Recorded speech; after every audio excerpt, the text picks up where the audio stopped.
দর্শক আমরা এবার দেখতে পাচ্ছি একজন বাবা এবং তার মেয়েকে, এবং তিনি হচ্ছেন আমাদের শ্রদ্ধেয় বাবু ভাই, যাকে আমরা নাটক সিনেমাতে বিভিন্ন সময় অসাধারণ অসাধারণ চরিত্রে অভিনয় করতে দেখেছি, এবং তার সুযোগ্য সন্তান অর্পাকে আমরা দেখেছি আলী চলচ্চিত্রে অভিনয় করতে, এবং এত অসাধারণ একটা ডেবিউ হয়েছে গত বছর অর্পার।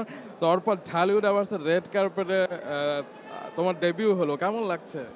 আমার অ্যাকচুয়ালি অনেক এক্সাইটেড লাগছে। আমার একটা অনেক নিউ এক্সপিরিয়েন্স, এটা আমার জন্য অনেক ভালো লাগছে।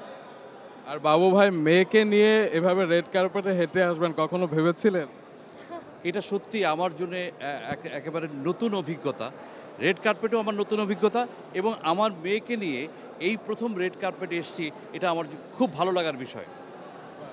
টুইঙ্ক, তুমি কিন্তু ভবিষ্যতের একজন নায়িকাকে দেখতে পাচ্ছ, দেখে রাখো। তোমার জন্য আমার একটা স্পেশাল কোয়েশ্চেন আছে। যেহেতু তোমার ডেবিউ হয়েছে অ্যান্ড যারা আমাদের বয়সী ইয়াং জেনারেশন যারা ইন্ডাস্ট্রিতে ডেবিউ করতে যাচ্ছে, তাদের জন্য যদি একটা সাজেশন দিতে চাও তাহলে কি সাজেশন দিবে? সাজেশনটা হবে, এটা প্রথমে একটু ভয় লাগলেও অনেক মজার, অনেক ফান। তো যারা যারা এটায় আসতে চায় ওদেরকে গুড লাক। বাহ, thank you so much. Thank you so much বাবু ভাই এবং অর্পা। এই তো শুরু, নিশ্চয়ই সামনের দিনগুলো আরো সুন্দর হবে। এবং দর্শক, ওয়াচ আউট ফর অর্পাস পারফরমেন্স। আপনারা যারা আলী দেখে থাকেননি এখনো, তারা অবশ্যই আলী দেখবেন। অর্পা ওয়াজ অসাধারণ, অর্পা ওয়াজ ট্রেমেন্ডাস।